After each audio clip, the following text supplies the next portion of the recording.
শিৱসাগৰৰ ঐতিহাসিক বৰ্ডিং খেলপথাৰত 569 সংখ্যক কৈৱৰ্ত কুল নন্দিনী মহাসতী ৰাধিকা স্মৃতি দিৱস।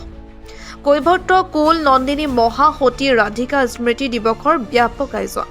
সদৌ অসম অনুসূচিত জাতি ছাত্ৰ সন্থা আৰু সদৌ অসম অনুসূচিত জাতি মহিলা ঐক্য মঞ্চৰ উদ্যোগত আৰু ৰাইজৰ সহযোগত আজি 569 সংখ্যক কৈৱৰ্ত কুল নন্দিনী মহাসতী ৰাধিকা স্মৃতি দিৱসৰ উদযাপন কৰা হয়।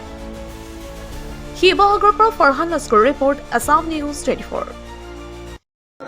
মোৰ সৌভাগ্য যে আজি শিৱসাগৰৰ বৰ্ডিং ফিল্ডৰ পৰা মহাসতী ৰাধিকাৰ এটা বৰ্ণিল শোভাযাত্ৰা আয়োজন কৰিছে আৰু এই বৰ্ণিল শোভাযাত্ৰাত মই অংশগ্ৰহণ কৰিবলৈ পাইছোঁ আৰু ইয়াত বিভিন্ন আমাৰ অসমৰ বিভিন্ন প্ৰান্তৰ পৰা ৰাইজসকল আহি আছে আৰু মহাসতী ৰাধিকাৰ যিটো আজি এই স্মৃতি দিৱস, এটাই কথা যে নাৰী সমাজৰ কাৰণে বা অসমীয়া সমাজৰ কাৰণে এটা আদৰ্শ আৰু এই আদৰ্শত আমি যদি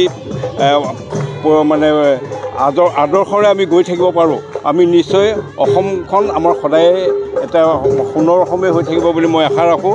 আৰু ৰাইজৰ যিটো এতিয়া বিপুল সঁহাৰি দেখিছোঁ এই প্ৰতিকূল বতৰতো এই শোভাযাত্ৰাটোত, নিশ্চয় মহাসতী ৰাধিকাৰ প্ৰতি এটা শ্ৰদ্ধা আছে আৰু সেই শ্ৰদ্ধা আৰু ভক্তিভাৱৰ তাৰ জ্বলন্ত প্ৰমাণ আজি বৃহৎ জনসমুদ্ৰ। আৰু এটা প্ৰশ্ন হ'ল, যেতিয়া শিৱসাগৰত আপোনালোকে যেতিয়া জোনবাই শ্বুটিং কৰিছিলে, সকলোৱে মনত ৰাখিছিলে বা আপোনাক এই নেত্ৰকাৰী বুলি সকলোৱে চিনি পাইছিলে। আৰু আমি জোনবাই সম্পৰ্কত আমি কেইবাবাৰো বাতৰি পৰিৱেশন কৰিছোঁ। শেহতীয়াকৈ যেতিয়া গায়ত্ৰী মহন্ত শিৱসাগৰলৈ আহিছিলে, আমি তেওঁকো সুধিছোঁ যে দৰ্শকে পুনৰ জোনবাইক বিচাৰিছে। গতিকে আপোনালোকে এই ক্ষেত্ৰত আচলতে আপোনাৰ অনুভৱ কি, বা যদি আমি নিমাইজানৰ পৰা বাতৰি কৰিছোঁ, তাৰ পৰাও ৰাইজে কৈছে যে আমি সেই জোনবাইৰ পৰৱৰ্তী খণ্ডটো চাবলৈ হেঁপাহে ৰৈ আছোঁ। আমিও হেঁপাহেৰে ৰৈ আছোঁ যে পৰৱৰ্তী আমি আৰু জোনবাইখন আকৌ আগবাঢ়ক। আৰু এটা খুব ভাল খবৰ এতিয়াই দিওঁ যে আমাক মানস ৰবিনে এটা খবৰ দি থৈছে যে জোনবাইখন পূৰ্ণদৈৰ্ঘ্যৰ এখন অসমীয়া কথাছবি হ'ব আমাৰ সেই কালচোৱাৰ পিছৰখিনিৰ পৰা।